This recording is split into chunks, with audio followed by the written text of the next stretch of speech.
Laurence?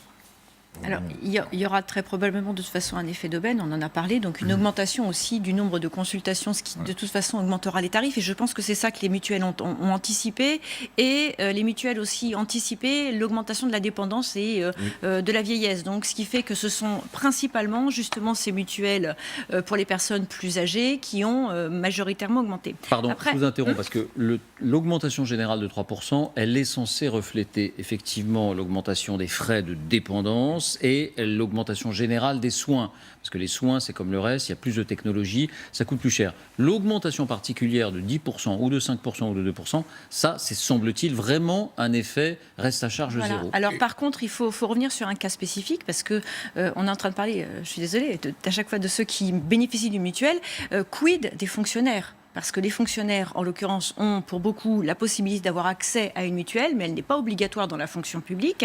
Donc, quid des fonctionnaires qui, je le rappelle, sont des travailleurs pauvres, pour tous ceux qui sont catégorisés, dont le point d'indice a été gelé, et qui aujourd'hui sont complètement exclus de ce système et qui sont reconnus comme étant ceux qui renoncent le plus aux soins. Donc moi, j'aimerais, puisque j'ai un député à côté de moi, savoir quelles sont les mesures qui sont prévues pour justement aider aussi les fonctionnaires à se soigner, parce qu'aujourd'hui, ils font partie de ces travailleurs pauvres qui renoncent systématiquement à se soigner quand ils en ont besoin.